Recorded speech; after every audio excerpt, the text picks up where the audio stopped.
Alors, tout d'abord, j'observerai que la notion d'habiter prend graphiquement dans l'album la forme d'une maison de type boîte à chaussures, et je m'interrogerai sur cette représentation et sur ce qui s'y rattache.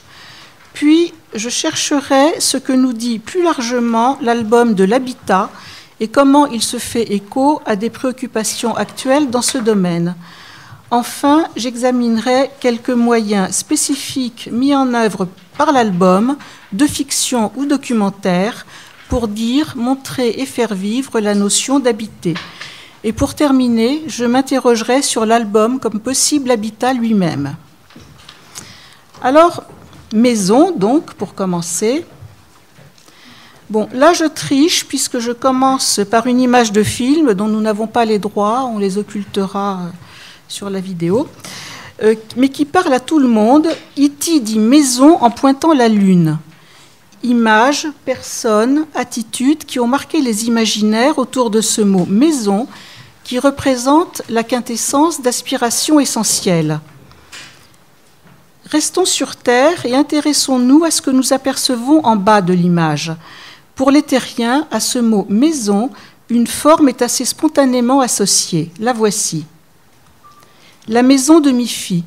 Nous voyons une structure que nous identifions en y associant le mot « maison » et dans laquelle nous dirons que se tient un personnage en postulant un volume intérieur. La maison que nous voyons ici dans cet album destiné aux tout-petits est un signe maison, signe-maison, selon l'expression d'Anne Botz. Cette image, plus qu'une représentation réaliste, vaut pour ce à quoi elle renvoie. Pour mi-fi comme pour l'enfant lecteur, elle est un lieu d'activité essentiel, quasiment ritualisé, que l'album énonce et décrit en suivant le fil d'une journée. Dans la maison, Bob et Marley, deux ours qui vivent en plein air, discutent, un jour de pluie bien sûr, de l'intérêt d'avoir une maison. Marley, le costaud, finit par être convaincu par Bob. Il se saisit d'une bêche et alors que l'on s'attendrait à le voir creuser des fondations, il dessine, du tranchant de l'outil sur le sol, en quelques traits, la silhouette d'une maison. « Merci Marley, dit Bob en se couchant au centre. »« Promis, Bob, dit Marley. Demain, je ferai 2 clés. » C'est une démonstration par l'absurde de la puissance évocatrice du dessin de la maison boîte à chaussures, signe maison par excellence. Du reste, elle figurait sur la page de titre, tel un hiéroglyphe. À cette dite maison sont associés des usages, des fonctions. Qu'est-ce qui fait maison pour l'enfant ?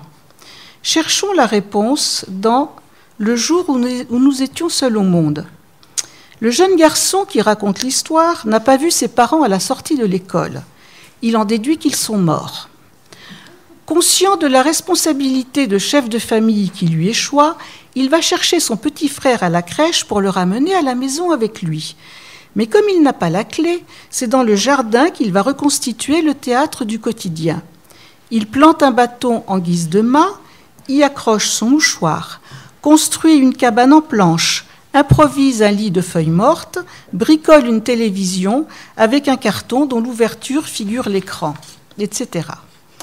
Autant de palliatifs pour reproduire de façon pragmatique la vie domestique normale, habituelle, afin de rassurer le petit. Car la maison représente une sécurité, une protection. Aussi, se référant à sa propre expérience, l'enfant s'inquiète du sort des animaux. Où vont-ils quand il pleut ? Interrogation qui s'étendra ensuite aux humains. À partir de cette première interrogation, comment vit-on sans maison ?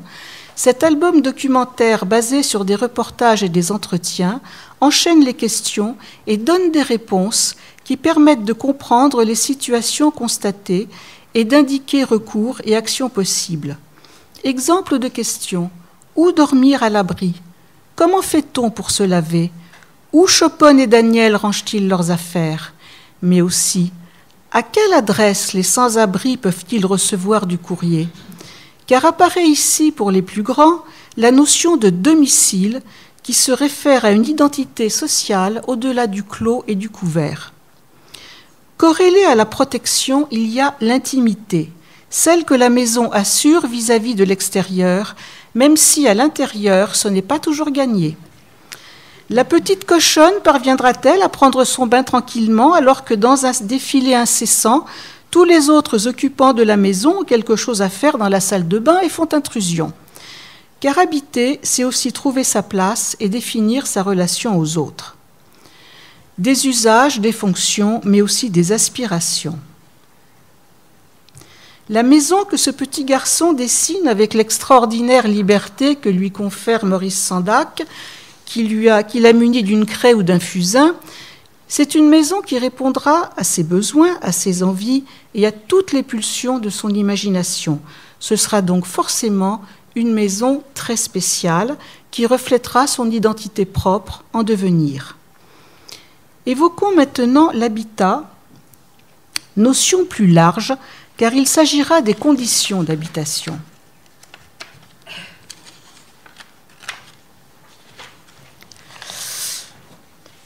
Pour explorer ce que recouvre la notion d'habiter, au-delà des fonctions de la maison que nous venons d'évoquer, nous allons, à l'instar de cet album documentaire pour la jeunesse paru il y a quelques mois, Habiter, procéder à des élargissements successifs, spatiaux, temporels, sociétaux, environnementaux. Voici dans ces ordres d'idées quelques exemples de ce que nous proposent les albums, documentaires, mais pas seulement. Habiter le monde. Voyage géographique, occasion de découvrir l'immense diversité des habitats à travers le monde en relation avec des milieux. Ici, où vivent les hommes? C'est un voyage dans le temps, du néolithique à nos jours, avec des doubles pages consacrées chacune à un type d'habitat, sous forme de vue d'ensemble, mais aussi en coupe, et complétées de textes précisant le contexte de l'époque. On voit ici en couverture l'exemple d'un immeuble haussmannien. Je m'arrêterai sur cet album qui est aux frontières de la fiction. On parlerait dans d'autres médias de reconstitution historique. C'est surtout une œuvre de grands auteurs capables de donner toutes ces dimensions à leur récit. Dans un plan fixe, qui de page en page ne bougera pas, se dresse une maison dans un paysage que l'on devine être du nord de l'Italie.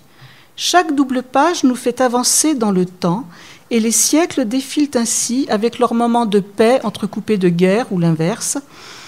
Nous voyons à l'œuvre les changements successifs qui modifient brutalement ou subtilement la maison et ses alentours pour ses occupants. Famille, amis, voisins, réfugiés, fugitifs, envahisseurs, libérateurs, puis ces nouveaux occupants. Grâce à ce dispositif immuable, la dernière page dresse, sans discours, le constat désabusé de la vulgarité destructrice du temps présent. Un album peut aussi se prêter à la mise en valeur de ce que reflètent socialement et culturellement les différents modes d'habitat. Cela peut être sur le mode d'une opposition binaire présentée symétriquement. Juste à côté de moi, les pages de gauche sont consacrées à Victor, celles de droite sont dédiées à Igor. Dans une mise en parallèle, ce sont leurs demeures qui révèlent l'éloignement social des deux adolescents, même si l'amitié les rapproche. Cela peut être aussi présenté de façon très sophistiquée, comme dans La maison des autres enfants. Ici, les caractéristiques des 11 logis, qui révèlent des univers socio-culturels différents, semblent inscrire l'enfant dans un devenir. Mais les représentations teintées de surréalisme laissent aussi une large place à un imaginaire enfantin propre à déjouer les déterminismes. Avant de passer aux questions touchant à l'environnement, je voudrais citer un passage de cet album qui nous permet de revenir de façon lumineuse sur la notion de « maison » entre guillemets, en lui donnant toute son amplitude. Nous sommes à ce moment de l'album devant l'image d'un bidonville. Il y a la maison de Saint-Del, mais ce n'est pas comme une vraie maison, avec des briques, des chambres et tout le reste. C'est une sorte de cabane en bois et en fer, pas loin de la rivière. N'empêche, Saint-Del dit souvent « Viens à la maison, on va à la maison, je rentre à la maison ». La maison est l'expression des individualités, mais l'album se fait aussi l'écho de préoccupations à l'échelle de la société. C'est ainsi qu'à propos de l'habitat est apparue la question de l'environnement. Toutes les maisons sont dans la nature de Didier Cornille. Je ne vais parler de cet album que sous un angle très restreint. Je prie Didier Cornille de m'en excuser, mais il pourra, lui, en parler plus largement demain. Cet ouvrage présente 10 maisons que de grands architectes ont conçues à leur usage personnel et pour lesquelles le souci de l'environnement a été central. Au fil des chantiers, cela permet de voir, entre 1924 et 2002, la perception de l'environnement s'élargir, se complexifier, appeler une responsabilisation de plus en plus grande, comme si on passait de l'envie de jouir de la nature au devoir de la protéger.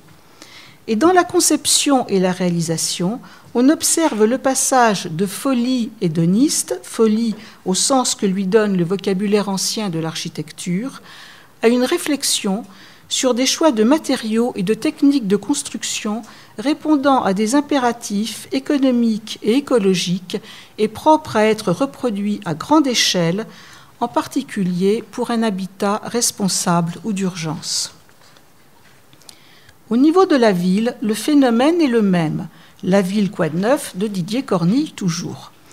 Paru en 2018, l'album part du constat de l'extension du mode de vie urbain et présente les initiatives qui réalisent ou préfigurent des villes répondant aux défis écologiques par le développement durable. Sont envisagées place de la nature, consommation énergétique, circulation, réponse aux besoins et aspirations des habitants. Car les inquiétudes sont grandes, en particulier celles liées au dérèglement climatique. Sur le mode fantastique, entre collapsologie et utopie, cet album exprime le sentiment d'une menace insidieuse qui gagne une famille qui, alors que dehors le soleil brille, voit une pluie incessante d'origine inconnue tomber à l'intérieur de sa maison. Inquiétude redoublée quand la végétation se met à proliférer intramuros. La résolution ludique et l'invitation à laisser la nature reprendre ses droits, selon l'expression consacrée. Cet autre album, sur le mode de la fable, présente les conséquences du dérèglement climatique sur une population contrainte à l'immigration. Des chiens et des frites. De gentils chiens vivaient heureux sur une île où abondait leur nourriture exclusive, les patates. Mais le réchauffement climatique ruine leur culture, alors contraints au départ par la faim, ils prennent la mer et arrivent sur une terre où vivent des caniches très chics qui rechignent à les accueillir. C'est un récit déjanté et très drôle qui donne un écho salubre à une réalité sombre. Autre exemple de traitement inattendu sur le thème de la nécessaire et difficile cohabitation de populations engendrée par les migrations. Logis de souris de John Burningham. La famille des humains saura-t-elle accueillir dans sa maison les souris qui s'y sont réfugiées et se cachent ? Ici, plutôt que l'image de la couverture, qui est l'expression optimiste d'un auteur humaniste, j'ai préféré la double page qui montre, même si c'est sur le mode mineur, l'errance de ceux qui ont tout perdu, à commencer par un toit, comme on dit de façon significative. Avec ces 3 derniers albums, dits de fiction, on voit que, y compris sous des formes volontairement décalées, les dimensions économiques, sociales et politiques sont bien présentes. Regardons maintenant ce qui se passe dans l'album, forme d'expression particulière. Pour dire et représenter l'habité, l'album met en œuvre des modalités spécifiques. Sans pouvoir, bien sûr, envisager l'exhaustivité, ni même l'approcher, j'observerai successivement dans cette optique comment l'album dit et montre l'habité. L'album objet ou le rôle de son support matériel et la façon dont jouent les notions de dedans et de dehors. Donc dire et montrer. L'album, qui met conjointement en œuvre le texte et l'image, peut exprimer très librement la notion d'habiter, l'explorer et lui donner des extensions inattendues. Ici, dans Les bruits chez qui j'habite, l'adolescent, héros de l'histoire, nous dit habiter les bruits de son quotidien, et l'image les restitue par des calligrammes. Voici par exemple comment est figuré le bruit de la douche. Ces bruits, il les collectionne en passant de pièce en pièce pour, comme il le dit dans un dernier calligramme, me faire un petit concert quand je serai sorti de l'enfance. On voit que la sortie de l'enfance est symbolisée par une porte qui s'ouvre, motif sur lequel nous reviendrons. Dans la chambre du lion, Adrien Parlange va figurer le cœur de la maison, une chambre, et son mobilier en plan fixe, par un trait uniforme, mais découpé en tronçons inégaux, droits ou courbes, étonnamment évocateurs dans l'épure et le refus de la perspective. Au fil du récit, les personnages vont entrer, sortir, se cacher, comme dans un décor de théâtre, et les animaux vivre leur vie. Le contraste est très fort entre la prise en compte de l'écoulement du temps, rythmé par les péripéties, et ce cadre si rigide, affecté néanmoins de menus changements, qui sollicite une observation attentive. Paradoxalement, le propre de ce dispositif rigoureux est aussi de laisser une grande liberté à l'imagination du lecteur. Voici un tout autre exemple de jeu graphique avec l'utilisation exclusive de formes géométriques. Maison de Julien Magnani. Dans cette fantaisie sous le signe de l'architecture, un couple part à la recherche de l'habitat idéal. Les images ont été réalisées à partir d'un système combinatoire de modules géométriques.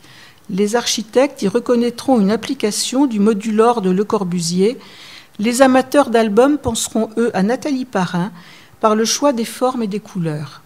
Souvenons-nous que Nathalie Parrain est rattachée à l'école des constructivistes russes, une appellation de circonstance.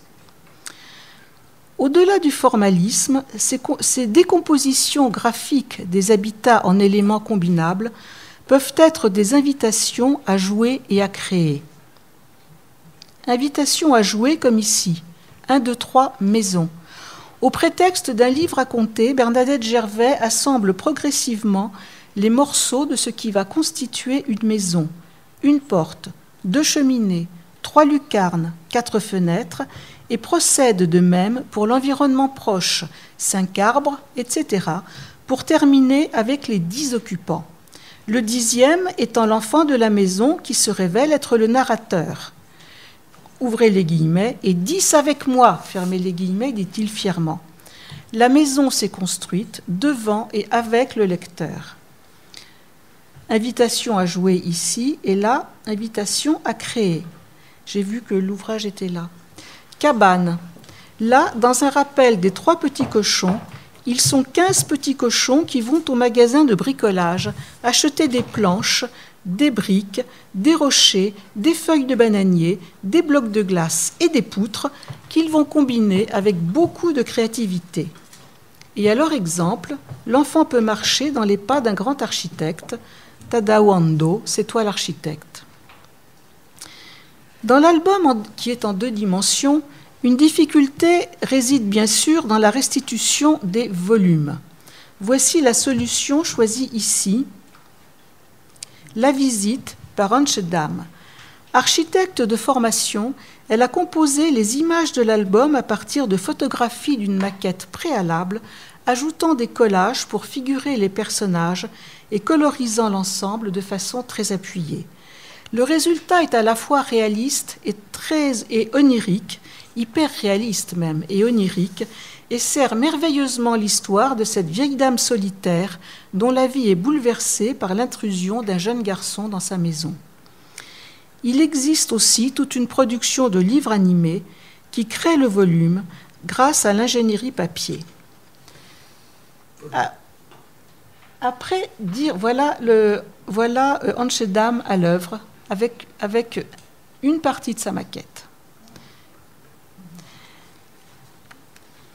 Après dire et montrer, j'en viens à l'objet album.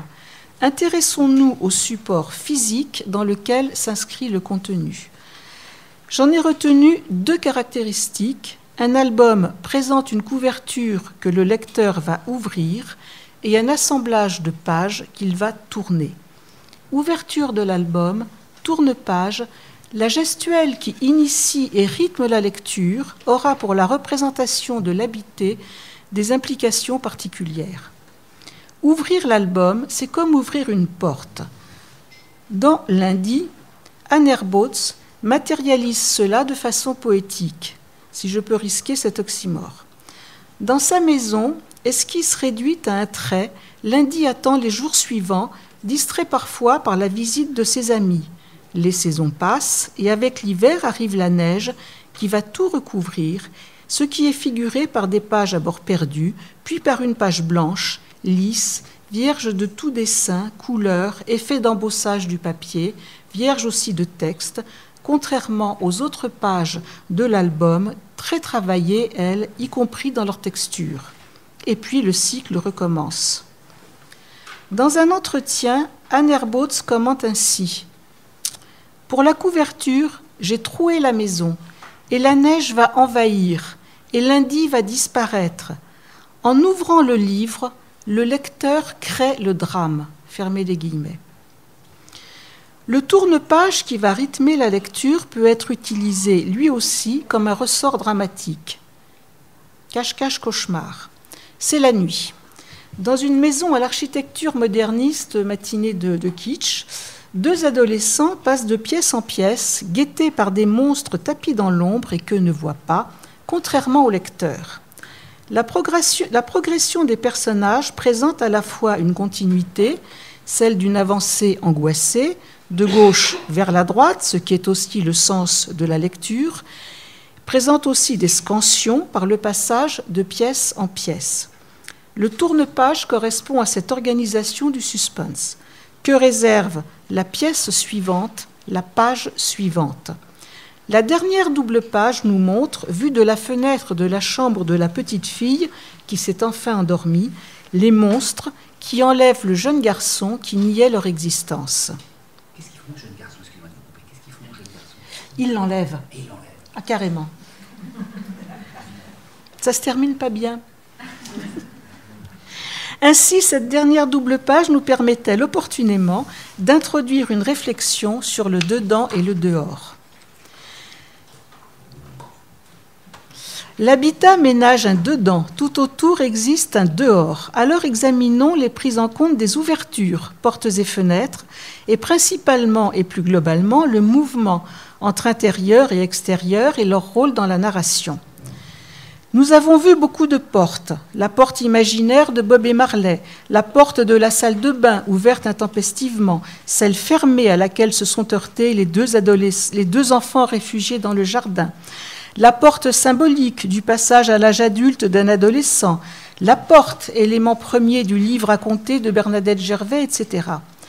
La fenêtre, elle, est une ouverture plus restrictive et il n'est pas indifférent que Miffy, bien à l'abri dans sa maison, ait été vue du côté d'une façade sans porte, derrière une fenêtre garnie de rideaux entr'ouverts et une fenêtre fermée qui plus est. Toutes ces ouvertures auront dans l'album aussi bien un rôle fonctionnel que symbolique, ou bien de passage entre des univers différents, avec là encore maintes combinaisons possibles. Voici un album construit très simplement sur un jeu visuel avec une fenêtre. Des pages avec des rabats s'ouvrent pour montrer au personnage, comme au lecteur qui semble regarder par-dessus son épaule, un extérieur cadré.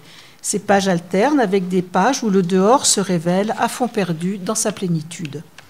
Infiniment plus dramatique et complexe, Rose blanche, de nouveau Innocenti, qu'on avait vu avec la maison. Là, le point de vue est inverse. Le lecteur voit comme du dehors la petite fille qui regarde elle-même ce qui se joue devant elle, et la fenêtre est à la fois son point d'observation et une protection. Cette protection est temporaire.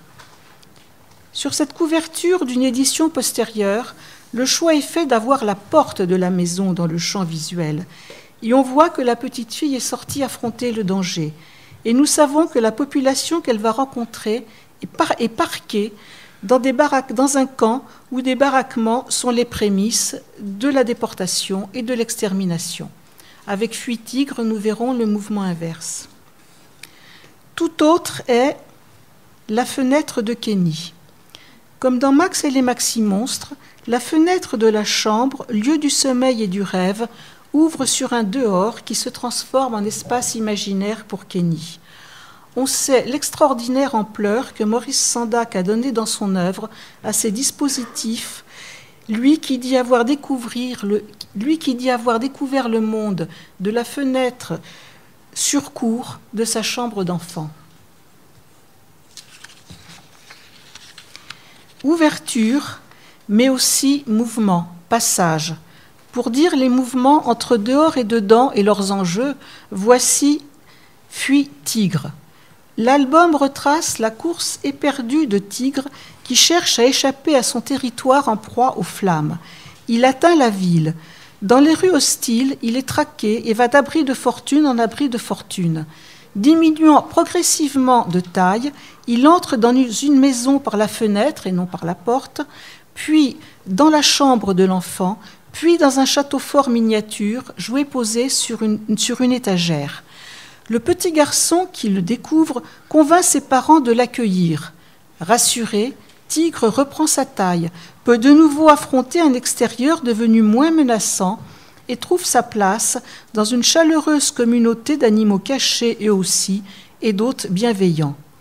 L'image joue avec les échelles, les cadrages, les couleurs pour donner toute sa puissance à la fable, métaphore d'une actualité dramatique, même si ici l'espoir est présent. En guise de conclusion, je reviendrai sur le titre de ce colloque, Habité dans l'album pour la jeunesse, titre que j'ai décliné en Habité dans l'album pour la jeunesse, ce qui est un intitulé ambigu, car s'il s'agissait bien sûr de réfléchir à ce que l'album fait de l'habiter, on pouvait aussi y entendre une invitation à habiter l'album lui-même. Une image comme celle-ci atteste que c'est possible pour les personnages. Nous voyons que Pomelot, qui grandit, peine à tenir tout entier dans le format du livre, son habitat naturel, en quelque sorte, et doit se contorsionner. Les auteurs, mimant une contrainte, jouent avec le support pour lui faire rencontrer la fiction. Pour son lecteur aussi, l'album est accueillant. Il s'ouvre, la double page offre un vaste champ au regard, texte et illustration jouent librement, autant de stimulation qui donnent une saveur particulière à l'expérience. On a envie de reprendre l'expression métaphorique d'entrer dans un livre pour le transposer en habiter l'album. C'est du reste ce que font Léa Lecoeur et Élie Jourdan. Le parti pris illusionniste est poussé malicieusement à l'extrême, puisque le petit garçon, une fois revenu dans sa vraie fausse vie, aura gardé une égratignure qui témoigne de son aventure. Pour réunir les deux acceptions possibles du titre habité dans l'album, je terminerai avec cet album dans le livre. Dans cet imagier, la notion d'habiter s'élargit à celle de être dans, et hommes, animaux, choses prennent la parole. Je suis dans le ciel, dit le nuage. Je suis dans l'arbre, dit le singe. Je suis dans l'eau, dit le nageur, avec des effets de poupée russe. L'abeille est dans le coquelicot, qui est dans le pré, qui est dans le livre, et in fine, l'album lui-même est mis en abîme avec magie de l'image, ces lecteurs qui entrent dans le champ. Voici cette dernière page. Et moi je suis dans tes bras, dit l'enfant. L'adulte est pieds nus, le tout petit en grenouillère, ce qui suggère qu'on est à la maison. Le livre est dans les mains de l'enfant, qui est dans les bras de l'adulte, qui est dans le fauteuil, qui est dans la pièce, suggérée par le fond de page, et on imagine qu'ils se sont endormis au terme de la lecture de l'album que nous-mêmes sommes en train de lire. Merci beaucoup, Claudine.